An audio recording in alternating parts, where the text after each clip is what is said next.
नमस्कार साथियों। आज जो मुख्य विषय है वो था जादुई प्रस्तुतिकरण।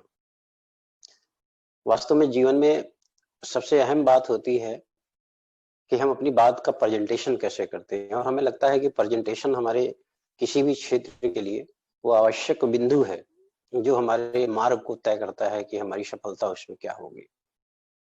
इसी में हम कुछ छोटे छोटे उदाहरण के साथ आगे बढ़ रहा हूँ। हर चीज का एक विज्ञान है और उस विज्ञान को समझने का, उस विज्ञान का क्या मूल्य मिलता है, ये हम सब लोग, हम सारे के सारे लोग निरंतर अपने इर्द गिर्द देखते रहते हैं। जैसे मैं आपको बात करूं कि चाय बनाने की जो विधि है उसमें दूध है, चाय की पत्ती है, चीनी है, पानी है, यही सारी चीजें मिलकर चाय बनती है। कुछ उसमें लोग मसाले भी डाल देते हैं और अगल बगल बीसों दुकानें होती हैं, लेकिन कुछ ऐसी खास दुकान होती है जहां पर हम चाय पीने जाया करते हैं। यानी कि क्या है उस चाय की विधि में, ऐसा क्या है, उन्होंने क्या ऐसा बनाया कि हम विवश हो जाते हैं कभी कभी 3 किलोमीटर, 4 किलोमीटर, 5 किलोमीटर उस दुकान पर जाने के लिए कि चलो आज वहां की चाय पीते हैं। विषय तो वही है कि चाय तो सामान्य रूप से कुछ चीजों के मिश्रण से ही बनती है, लेकिन ये तय है कि बनाने की जो विधि है निश्चित है, उनकी कुछ विशेषता है जिसकी वजह से उनका आकर्षण फैल जाता है और हम सारे लोग अपने ही जिलों में, अपने ही शहरों में, अपने ही नुक्कड़ों में देखें तो ये तय कर लेते हैं कि फला की चाय बहुत अच्छी है और वही चलते हैं पीने के लिए। या कभी समोसा खाने की बात आती है तो पता चलता है कि समोसा बनाने की विधि क्या है, तो समोसा बनाने में वही आलू है, वही मैदा है, कुछ मसाले हैं, लेकिन पता चलता है कि उसमें भी किसी को प्रसिद्धि मिल गई है। और फिर जब हमारे कोई साथी आते हैं या हमारा स्वतः का कोई मन होता है तो हमारी कोशिश होती है कि हम वहीं पर चलें और वहां की समोसा खाएं। इसका मतलब क्या हुआ? चीज वही है, आलू भी वही है, मैदा भी वही है, मसाला भी वही है, लेकिन ऐसा क्या खास है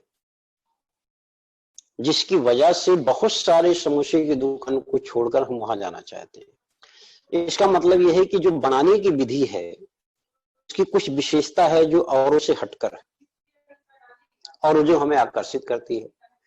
चाहे आप किसी भी चीज को देख लो, हर शहर में, हर नुक्कड़ पर कोई न कोई व्यक्ति प्रसिद्धि हासिल करता है। लस्सी को ले लो, लोग लस्सी पीने का शौक रखते हैं तो पता चलता है कि फला जगह लस्सी चलेंगे पीने के लिए। लस्सी में भी वही चीजें हैं, लेकिन किसी की बनाने की विधि ऐसी है जिस विधि की वजह से हमारा फोकस उधर हो जाता है और हम वहां पर जाना चाहते हैं। अपने यार दोस्त मित्रों को भी वहां की लस्सी पिलाना चाहते हैं, बताते हैं यहाँ की लस्सी बहुत फेमस है। ऐसे मिठाई की दुकान आप ले लो।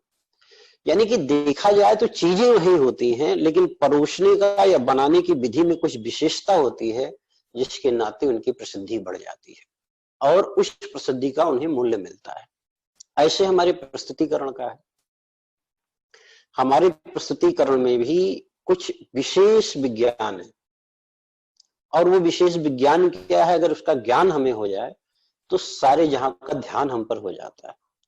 आज हम उसी पर कुछ बातें आपके साथ शेयर करने जा रहे हैं और वो जो बातें होंगी वो इसकी विशेषता पे होगी कि आखिर वो शब्द क्या हैं, ऐसे कौन से शब्दों को हमें बोलना चाहिए जिन शब्दों का प्रभाव, कहने का तात्पर्य क्या है कि शब्द भी वही होते हैं जैसे कि हमने अभी आपको बताया समोसे की दुकान, शब्द भी ऐसे ही होते हैं, लेकिन उन शब्दों की विशेषता यानी उस पर पकड़ कैसी बनाई जाए कि उसका प्रभाव इतना बढ़ जाए, उसका परिणाम इतना बढ़ जाए, इसके लिए हमें आवश्यक होता है कि उस विशेष विधि को समझा जाए। अब उस विशेष विधि को समझने के लिए और उसकी, कहते हैं कि उस विशेष विधि को जो हम समझ जाते हैं या उस विशेष विधि का जो हम प्रयोग करने लगते हैं तो हमारी भी प्रसिद्धि बढ़ जाती है। अब उदाहरण के लिए उस प्रसिद्धि को हम अगर किसी समोसे वाले से जोड़ें या किसी चाय वाले से जोड़ें या किसी लस्सी वाले से जोड़ें या किसी मिठाई की दुकान से जोड़ें तो ऐसे आप ये मानो कि ये प्रसिद्धि भी इसी तरीके से बढ़ती जाती है और आपकी विशेषता लोगों को प्रिय होती जाती है। अब यहां पर हम आपसे जो बात करने जा रहे हैं उस बात को आप देखो। जैसे मान लो कि हम कहीं जाते हैं और हमारे बहुत सारे साथी लोगों को प्लान दिखाते हैं। प्लान दिखाने की भी विधि है। जैसे मान लीजिए हम किसी व्यक्ति के पास जाते हैं, जैसे फर्ज करो कि ओम जी ने कहा कि आप किसी ये फला व्यक्ति है, इनके पास आपको चलना है और प्लान देना है। जस्ट लाइक अपलाइन और डाउनलाइन की बात हो रही, या आप स्वयं जाते हो। तो आप जब जाते हो या कोई आपको ले जाता है या कहीं से आप किसी से मिलते हो, तो निश्चित है कि सामने वाला पहले उसकी स्थिति क्या होती है। उसकी स्थिति पहले ये होती है कि जो ये व्यक्ति है इसको मुझे वार्ता से हराना है।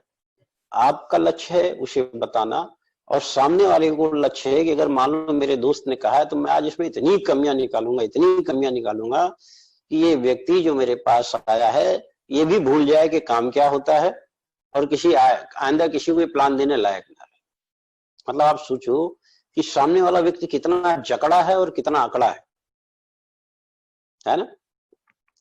सबसे पहले इस जकड़े हुए इंसान को, इस अकड़े हुए इंसान को, जिसके भीतर बहुत सारी चीजें हैं, जिसके दिमाग में बहुत सारी चीजें हैं, हमें कुछ बातों के साथ इसकी शुरुआत करनी होगी और धीरे धीरे उसकी यश कैसे ली